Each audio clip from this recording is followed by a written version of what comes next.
우리는 지난 시간에 우리 하나님은 사랑의 하나님이심을 깊이 살펴보았습니다.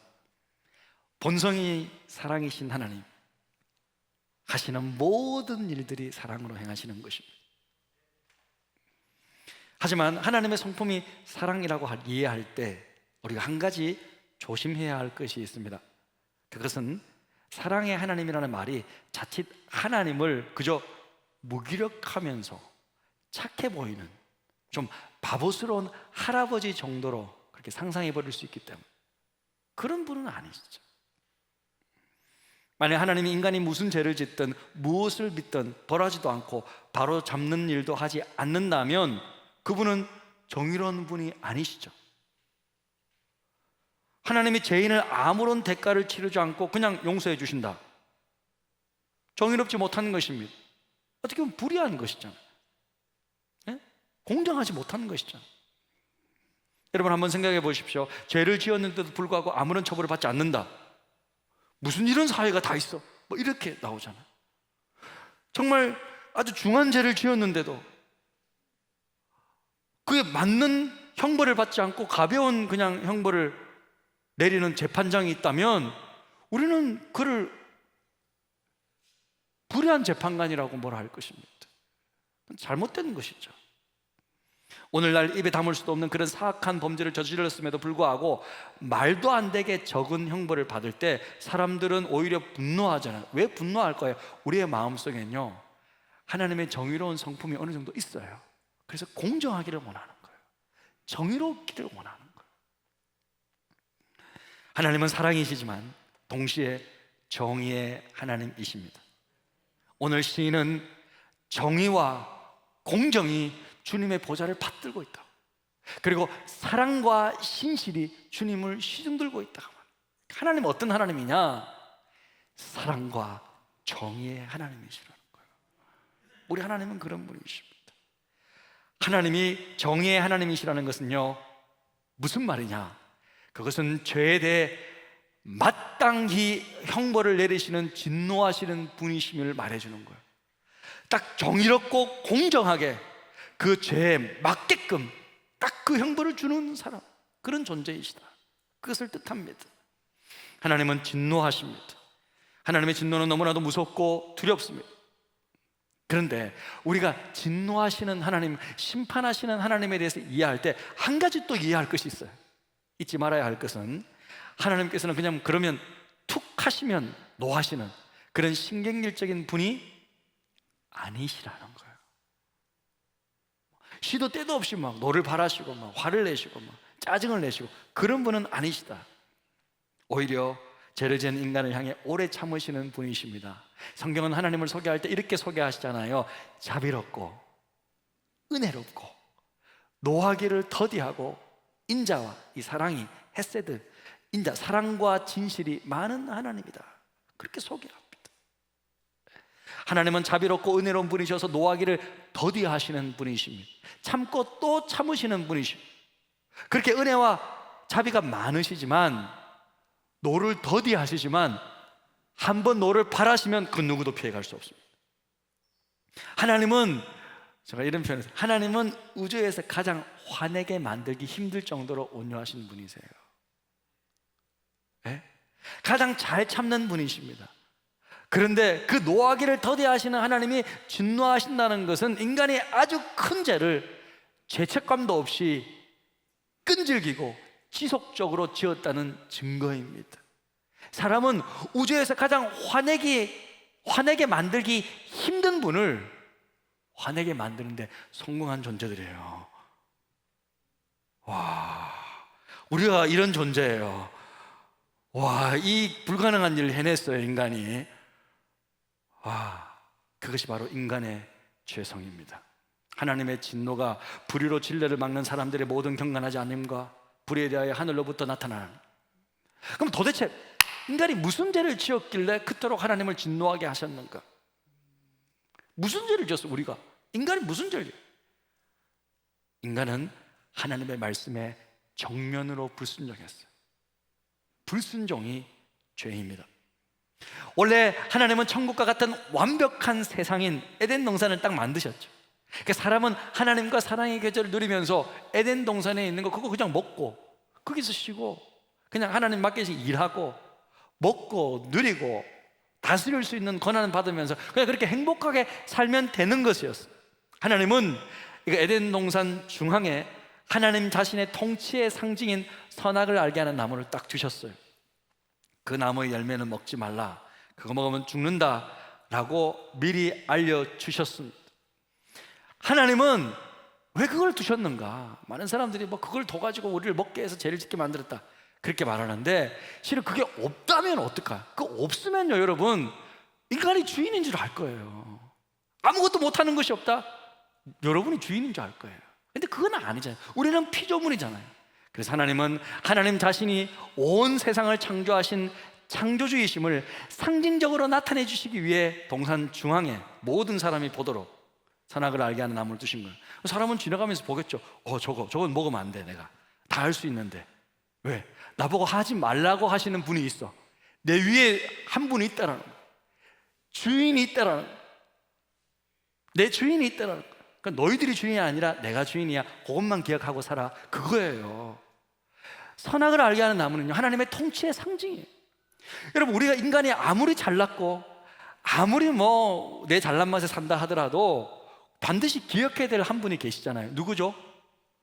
부모님을 잊어서는 안 되잖아요. 나를 낳아주신 부모를 잊고 살아간다는 것은 그거는 이상한 사람이잖아요. 그런 사람 뭐라 그래요? 호자로 쓰시고 또 로자로 쓰셔가지고 호자 로자 쓰셔가지고 자식이라고 부르잖아요. 그러면 안 되잖아.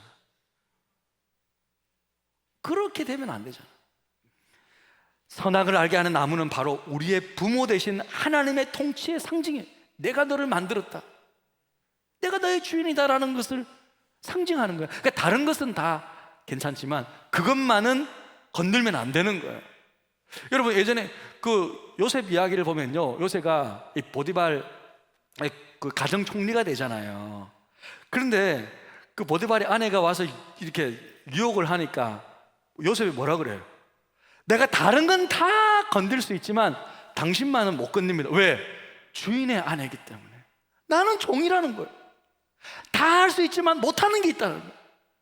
여러분, 마찬가지예요. 다 할 수 있지만 그 통치의 상징인 그것은 못 먹는다는 거죠.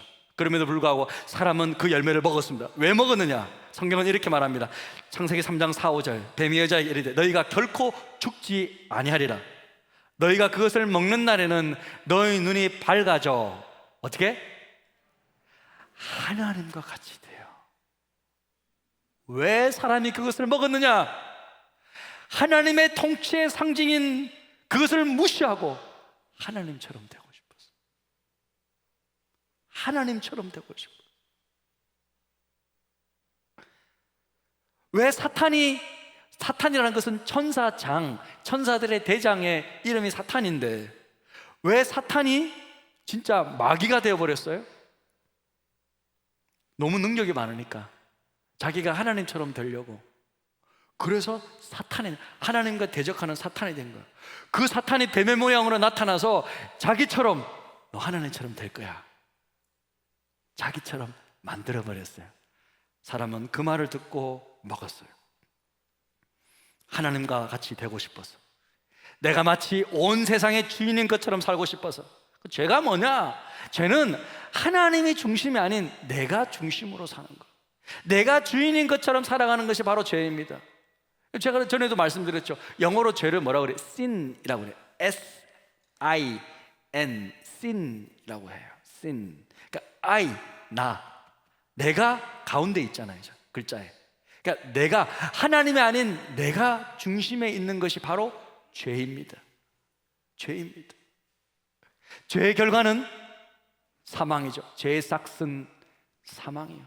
죄의 결과는 죽음이에요. 왜 죄의 결과가 사망입니까? 하나님이 미리 인간들에게 알려주었거든요. 창세기 2장 17절에 선악을 알게 하는 나무의 열매는 먹지 말라. 내가 먹는 날에는 반드시 죽으리라. 불순종의 결과는 죽는다. 죄의 결과는 죽음이다. 근데 사탄의 말은 뭐예요? 뭐라고 그랬어요? 뱀이 여자가 이르되 너희가 뭐라고 그랬어요? 결코 죽지 아니하리라. 엄마야, 하나님은 죽으리라. 반드시 죽으리라. 그것도 사탄은 뭐라 그랬어요? 결코 죽지 아니하리라. 하나님은 죽는다, 사탄은 죽지 않는다. 누구 말이 맞아요 지금? 누구 말이 맞아요? 하나님 말씀이 맞죠. 왜? 하나님은 창조주이시고 사탄은 피조물인데, 뭐 사탄처럼 만든 건 아니죠, 마귀처럼 만든 건 아니지만 그가 자발적으로 불순종해서 마귀가 된 거죠. 누구 말이 맞나요? 창조주 하나님의 말씀이 진리죠. 그 여러분, 마귀가 하는 짓은요, 말씀을 왜곡시켜 버리는 거예요.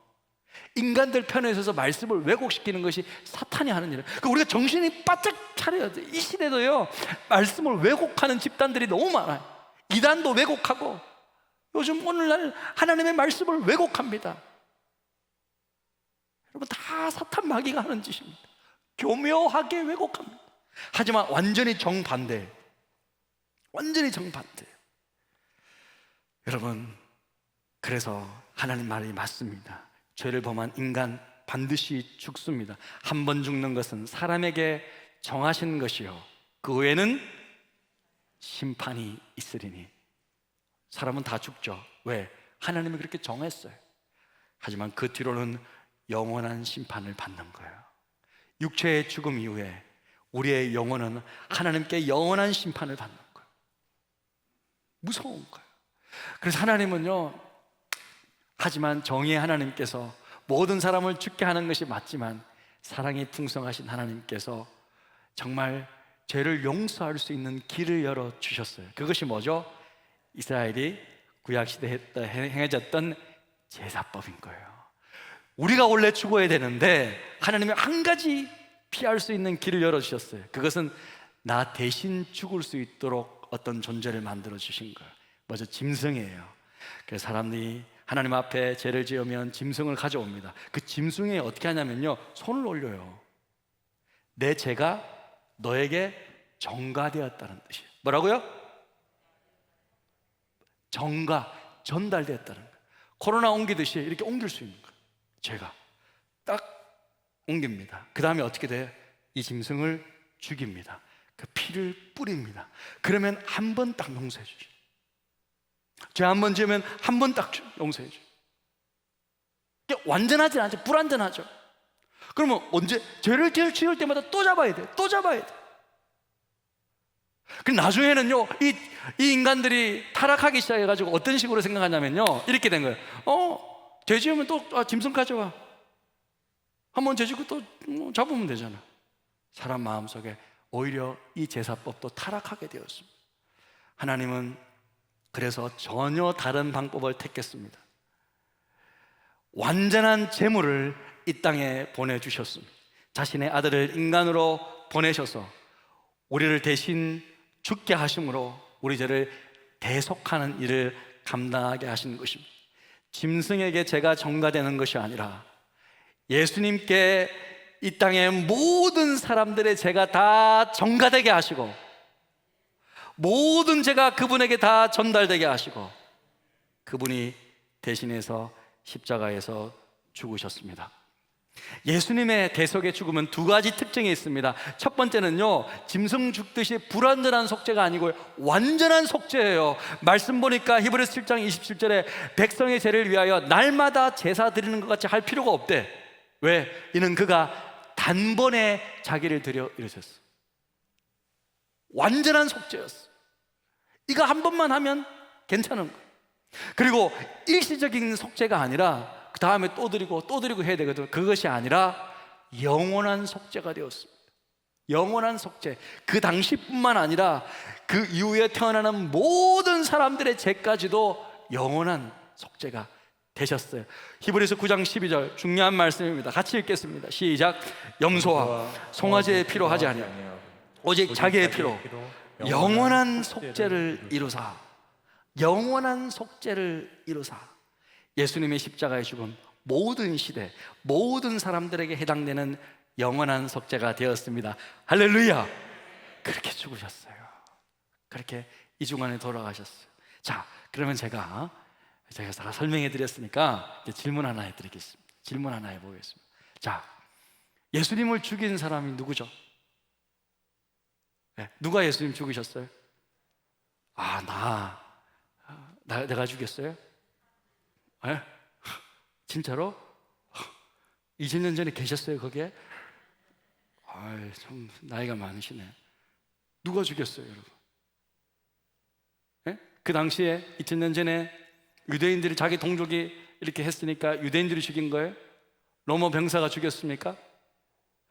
빌라도가 예수님 내어줬잖아요. 빌라도가 죽인 거예요? 총독이? 예? 가룟 유다가 배신했으니까 가룟 유다가 죽인 거예요? 누가 죽였냐고? 내가 죽였어요. 내가? 여러분 가서 죽이셨어요? 누가 죽은 거예요? 누가 죽였냐면요, 그분의 아버지가 죽였어요. 예수님을 죽인 존재는 바로 그분의 아버지예요. 하나님 아버지께서 죽이셨어요. 하나님 아버지는요, 이 세상 모든 사람들의 죄를 죄가 없는 자신의 아들에게 다 뒤집어 씌우셨어요. 하나님의 아들 예수님은 순종하여 세상 모든 사람들의 죄를 다 받겠노라고 순종하셨어요. 그리고 이제 아버지 하나님은 자기 아들을 이 세상에서 가장 저주받은 것처럼 극한의 형벌과 고통을 당하게 하셨어요. 하나님의 진노를 그에 상응되는 정의로운 심판으로 심판하신 거예요. 그냥 진노하는 척 하신 것이 아니라 그야말로 세상에서 가장 극악무도한 죄인처럼 그를 심판하신 거예요. 예전에 저는요 이런 생각을 하신 적이 있어요. 오케이, 예수님께서 우리 죄를 위해 대신해 죽으신 거 오케이, 그러면 왜 그렇게 고통스럽게 십자가에서 죽으셨지? 오늘날 오셨더라면 그냥 정교의자에, 그잖아요, 사형을 선고받았으면 정교의자에 딱 앉아가지고 하면서 이렇게, 그럼 좀 고통이 덜 하실 거죠. 오늘 예전에 사형제도 중에서 그 당시에도 참수형이 있었어요. 그죠? 이렇게 목을 이렇게 내면 칼로 이렇게 딱 하면 딱 돌아가시잖아요. 그것도 뭐 고통도 좀 덜 하실 것이고, 교수형도 있잖아요. 사람의 목을 메어가지고 딱 하면서 하시면서 이렇게 돌아가실 수도 있고, 뭐 한 몇 분 안에 돌아가시는 거잖아요. 그러면 괜찮을 텐데 이건 무슨 이렇게 처참한 십자가형을 당하셨을까? 십자가형은 예수님께서 오시기 한 500년 전부터 생긴 것이었는데, 그것이 이제 생기다가 나중에는 이 십자가 사형 제도가 너무 흉측한 사형 제도라서 없어져요. 없어지는 거예요. 어떻게 가장 극악무도한 사람에게 행해지는 어떻게 이 십자가형을 받았었을까? 살점이 찢어지는 채찍이 맞고, 사람들에게 침뱉음과 조롱을 당하고, 머리에 가시 면류관을 딱 씌우면 어떻게 되냐면요, 꾹 누르면요 이 가시가 뇌까지도 찌르는 거예요. 엄청나게 고통스러운 거예요. 여러분, 그리고 십자가 외에는요 아무것도 옷을 입는 게 아니에요. 나체로 서는 거예요. 십자가 사형제도를 행할 때 여러분 높이 올리는 게 아니에요.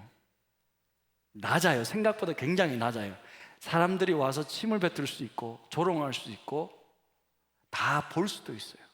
온몸을 위에서 대소변도 다 봐요. 몇 시간 동안 있기 때문에. 그러니까 여러분, 십자가 사형제도는 가장 고통스럽고 가장 수치스러운 사형제도는, 왜 그런 고통을 우리 주님은 당하신 것일까? 왜? 하필 왜 그건가? 그것은 여러분, 예수님이 정말로 하나님의 진노의 대상이 되신 거예요. 죄를 대신 진다는 것은 그만큼 무서운 거예요. 그러니까 죄를 대신 진다는 거라고 해서 죄인이 안 되는 게 아니고, 죄를 대신 진다, 그러니까 이 세상의 모든 악한 자들의 죄까지도 다 짊어지신다는 것은 무슨 의미겠어요? 이 세상에서 가장 고통스럽고, 이 세상에서 가장 수치스럽고, 이 세상에서 가장 참혹한 방법으로 사형 집행을 당한다는 뜻인 거예요. 맞잖아요. 사람들의 죄 중에서는 가장 악랄한 죄까지도 있잖아요. 그 사람의 죄까지도 대신 지는 거잖아. 그러니까 이 세상에서 가장 무서운 방법으로 사형제도로 죽임을 당하시는 거예요. 그래야 진짜 모든 사람의 죄를 다 짊어진다는 뜻이 되는 거예요.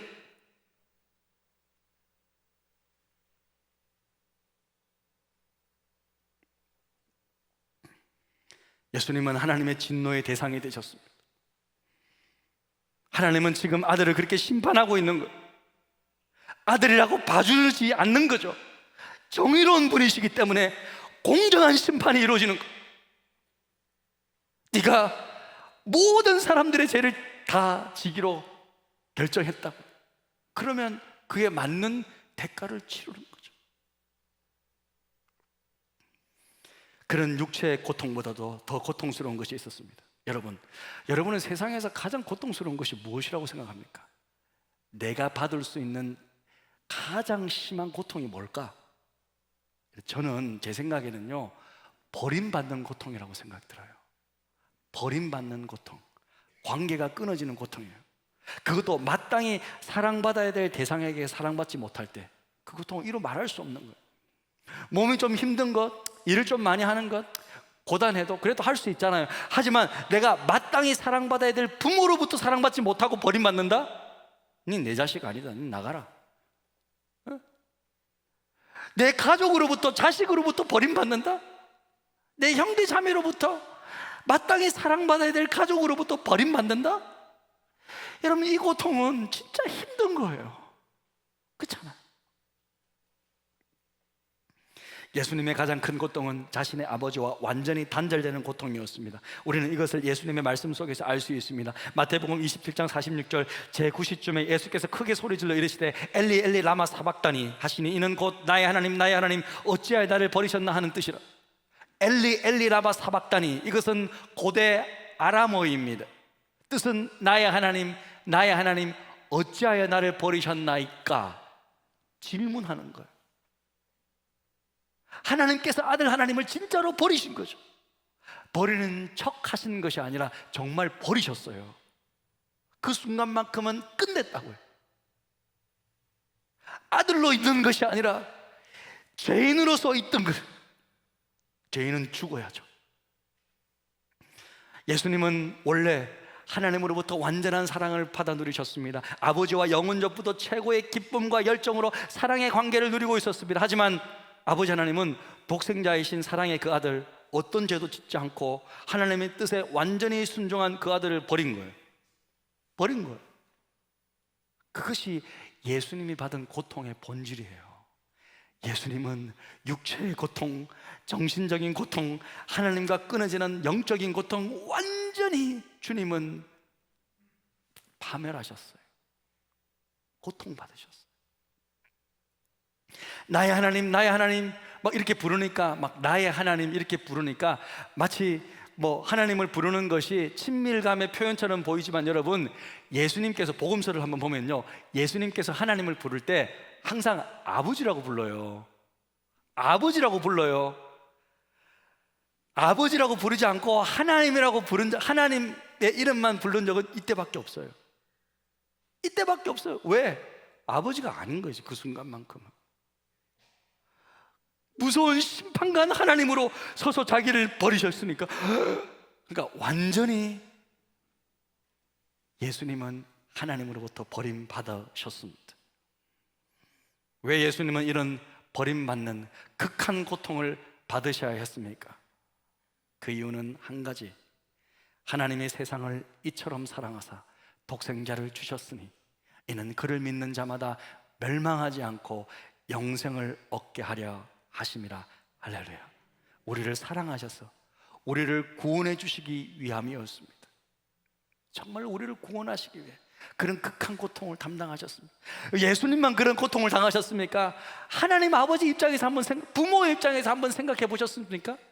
하나님은 자신의 아들이 당하게 될 고통을 다 아셨습니다. 사람들의 멸시천대, 제자들의 차디찬 배신, 수많은 사람들의 조롱과 욕설, 십자가의 고통, 처절한 죽음 다 아셨습니다.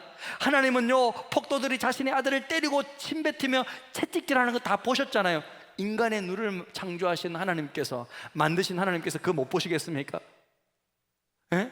그러니까 채찍으로 한번 아들을 딱 하고 확 하면 이제 살점이 딱 찢겨 나갈 때 하나님 아버지가 마치 그렇게 살점이 찢겨 나가는 듯한 고통을 당하셨습니다.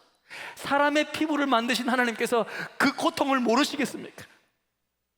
하나님은 다 아버지 살려주세요, 나를 어찌 버리십니까? 그 소리를 안 들으시겠습니까? 다 듣고 계셨죠. 사람의 길을 만드신 분이신데, 하나님은 한 번의 입김으로 예수님을 못 박는 자들 산산이 흩어버릴 수도 있습니다. 하나님은 그 살인적인 무리들 천눈과 번개로 다 한꺼번에 그냥 죽일 수도 있습니다. 그러나 정의로우신 하나님은 그렇게 하지 않으셨어요. 형벌에 대한 대가를 완전히 치르게 하셨어요. 그 대가, 그 형벌을 다 아들이 지도록 하셨습니다. 예수님은 우리를 위해 저주를 받으셨어요. 박정근 목사님이라는 분이 계신데, 그분이 복의 근원이 되라라는 책을 보면 창세기 22장을 읽고 어떤 한 목사님이 아들과 함께 이스라엘에 간 이야기를 하고 있어요. 어떤 목사님이. 창세기 22장이라는 것은 아브라함이 자기의 아들 누구죠? 이삭을 데리고 이제 모리아산으로 올라가는 장면이 있잖아요. 하나님께서 아브라함에게 그 일을 시켜요. 이 독자 하나밖에 없는 아들 나를 위해 바쳐라. 실제로 하는지 한번 보려고 하나님을 시험하는 장면이 이렇게 나오잖아요. 근데 통과하잖아요, 아브라함이. 그래서 아브라함이 하나님과 친구가 되고 믿음의 조상이 된 거예요. 그 훗날 하나님 아버지의 마음을 이해하는 아브라함이 되었기 때문에 그렇게 이제 믿음의 조상이 된 건데, 자, 그런 게 있어요. 근데 창세기 22장을 읽는데 이 목사님이 이해가 잘 안 되는 거야. 아브라함의 심정이 어땠을까? 그래서 아들 데리고 이스라엘에 직접 갔대. 아들 하나밖에 없대요. 그래가지고 이제 그날 아침에 모리아 산으로 추정되는 그 산으로 아들아가 손잡고 올라가는 거예요. 아들과 함께 올라가는데 실은 아버지는 아들 몰래 칼을 딱 큰 칼을 숨겨놓았어요. 같이 한번 해보는 거예요. 그래서 이제 올라가는데 그때서야 창세기 22장의 말씀이 책상머리에서 읽을 때와는 천지 차이가 있음을 깨닫게 되는 거예요.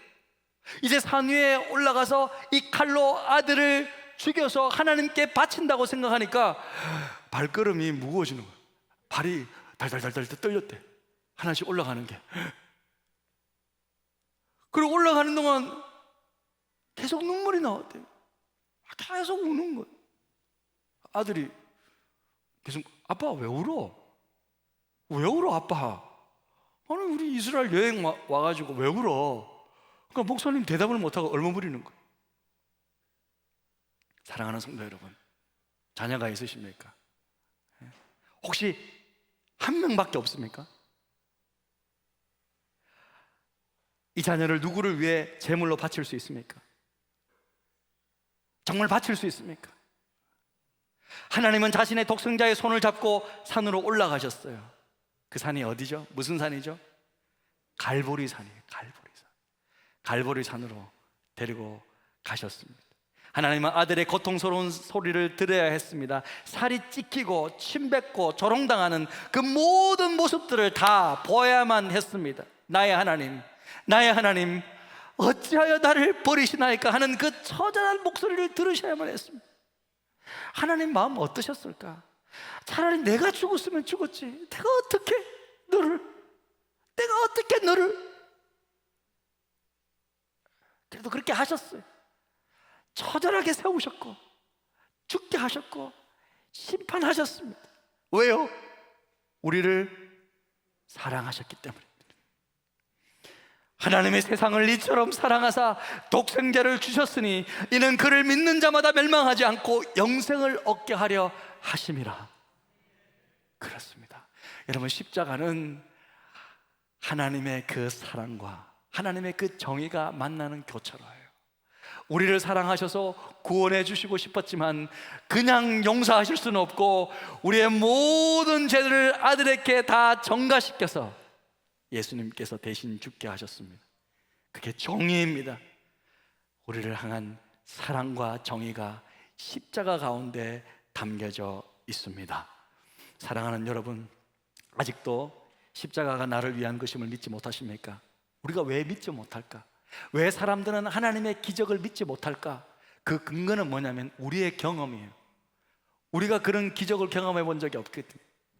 우리가 그 사랑을 체험해 본 적이 없거든요. 예?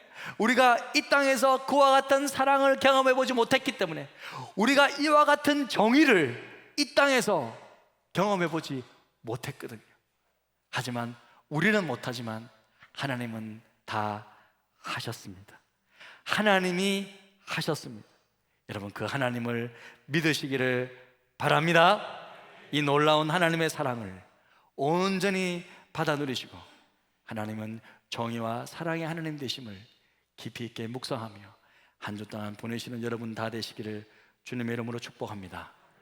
아멘. 우리 시간 찬양하면서 아까 우리 마지막에 우리 예배팀과 함께 찬양했던 그 찬양,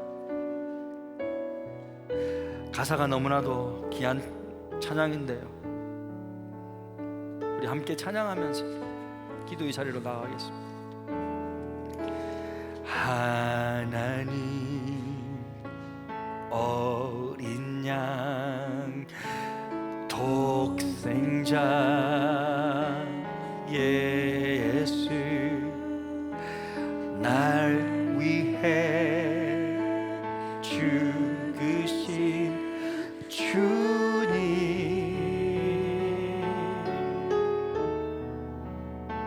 주 흘리신 그 보혈이 나의 죄를 정결케 하네. 내 영을 고치시네.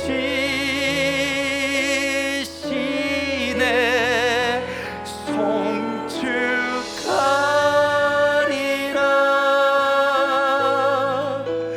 화목케 하신 주, 나의 모든 죄 깨끗게 하셨네.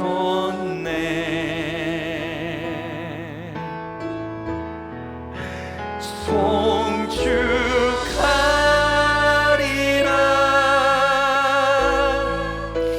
귀하신 어린 양 모두 절하고 모두 외치리라. 하나님 어린 양 독생자 예수, 하나님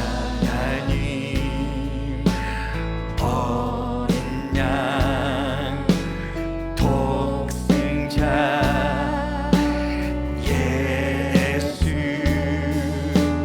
날 위해 죽으신 주님,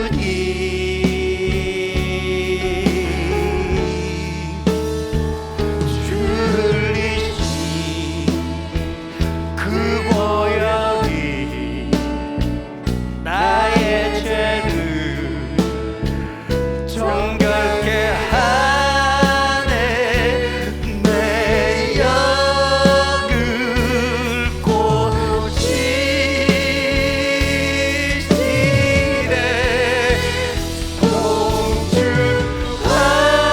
송축하리라.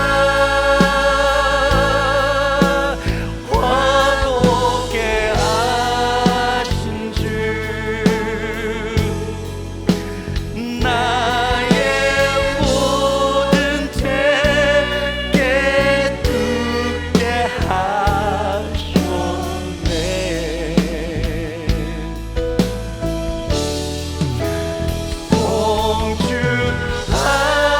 송축하리라.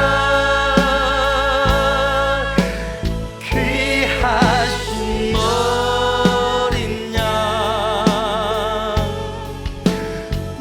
모두 절하고 모두 외치리라. 송축하리라. 화목케 하신 주,